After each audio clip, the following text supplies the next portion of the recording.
নমস্কার, সবাই কেমন আছেন? আজকের ব্লগটা আমি এখান থেকে শুরু করছি। আজ ডাইনিং থেকে ব্লগ শুরু। এখন সকাল 10:30টার মতন বেজে গেছে। সব ছেলেকে পড়ে টরে উঠিয়ে নিয়ে কাজ করতে নামলাম। এখন ছুটি যেহেতু আছে স্কুল, আমার ছেলে সরকারি স্কুলেই পড়ে।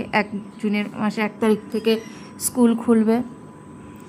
মেয়েদের তাই কাজ যে সকালবেলায় ঘুম থেকে ওঠো, বাসি উঠোন ঝাড় দাও, ঘর মোছো, কাজ করো। তাও শ্বশুরবাড়িতে শুনতে হয়, কি করো, কী বা কাজ সারাদিন। দেখো কী বা কাজ থাকে সারাদিন। দেখো কাজ, কত কাজ মানুষের সারাদিন। কি ঘর গোছানো, জামা কাপড় ভাঁজ করা, কাপড় গোছানো, কোথায় খুঁটিনাটি সবই কাজ করা। আর আমি ধরো ভাড়া বাড়ি থাকি, ভাড়া বাড়িতে তো আরও সমস্যা। মানে সব নিজের বাড়ি হলে না, কাজ শরীর ভালো লাগলো না, কাজ করলাম, কিন্তু তা তো হবে না। ভাড়া বাড়িতে কাজ করতেই হবে, কিছু করার নেই। ভাড়া বাড়িতে থাকলে ধরো একটু সমস্যা হবেই, নিজের বাড়ি হলে অতটা সমস্যা হয় না। সকালবেলা থেকে স্কুল দেওয়া থাকে, ভাত করা থাকে, খাইয়ে দাইয়ে ধরো তারপর কাজকর্ম থাকে। এখন যেহেতু স্কুল ছুটি আছে, হয়তো অতটা জ্বালা নেই। দেখো ঘরটার আমার সব ঝাড়টার দেওয়া হয়ে গেল। এবার ঝাড় দেওয়া নিয়ে এবার মুছে নিব। ঘর বিছনাটা গুছিয়ে নিয়েছি, কারণ এই ডাইনিংটায় সব ধরো সবসময় ছেলে আর আমি থাকি। ঘরেগুলো নোংরা করি না। এই 14 বলা ঘর করে এখানটায় কাজ করে নিলে এখানটায় সুবিধা।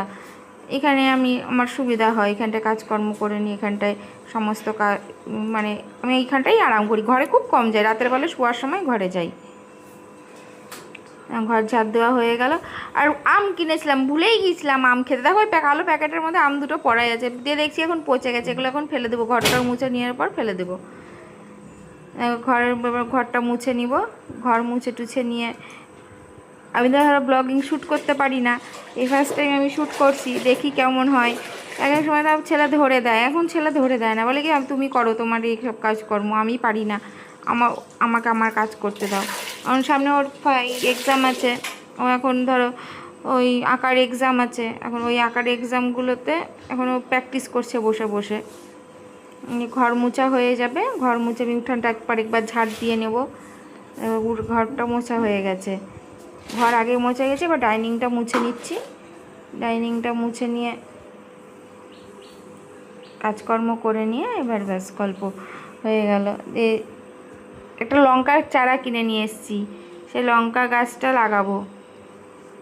এই লঙ্কা গাছটা লাগিয়ে নিয়ে ব্যাস আর কোনো চিন্তা নেই। আমার আজকে কেমন কাজ, ভাত রান্না তরকারি হয়ে গেছে, ভাতটা সব তরকারি মরকারি করা হয়ে গেছে। রান্না করে নিয়ে একদম রান্নাঘরটা পরিষ্কার করে নিয়ে একদম ডাইনিং মুছে বেরিয়ে যাব। দিয়ে ডাইনিং দুটো জামা কাপড় যেটুকু যদি ধোয়ার থাকে ধুবো, সকালে একবার ধুয়েছি। আর হচ্ছে এই যে উঠানটা এবার ঝাড় দিয়ে পরিষ্কার করে নেবো।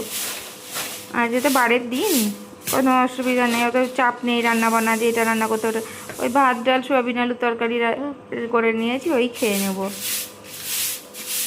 উঠানটা আমার ঝাড় দেওয়া হয়ে গেল। এবার ঝড় হলে না খুব সমস্যা হয়, ঘর দুয়ার খুব নোংরা হয়, এমনি উঠান পাশারও খুব নোংরা হয়। সকালে একবার ঝাড় দিয়েছি, তারপরও আরেকবার ঝাড় দিয়ে নিই। তার পরিষ্কার। গাছটা দেখো আমার নয়নতারা গাছটা ঝড়ে একদম উল্টে পড়ে গেছে। ঝাড় দিয়ে এবার ঝাড়টা দিয়ে পরিষ্কার করে নিই। এটা লঙ্কার চারা হচ্ছে, দেখো ওই দেখো লঙ্কার চারাটা লাগাবো, তাহলে হয়ে যাবে। একবার করে মেঘ করেছে, আবার ই করছে। আর এই গায়ে কাপড় খুলে যাচ্ছে, 14 বার করে ওনার ব্যবহার করছিলাম, এখন গামছা স্নান করতে নেমে পড়বো। দেখো লঙ্কার চারাটা লাগাচ্ছি। সবাই বলবেন হ্যাঁ ব্লগটা কেমন হলো, জানি ভালো হয়নি, তাহলে আপনারা যদি বলেন তাহলে এরপর থেকে ভালো করার চেষ্টা করব। আমি আর একটু ভালো করার চেষ্টা করব। ধন্যবাদ। আজকের ব্লগটা এখানকার পর্যন্তই। দেখুন গাছটা আমি লাগাচ্ছি, এই গাছ পর্যন্তই আজকের ব্লগটা।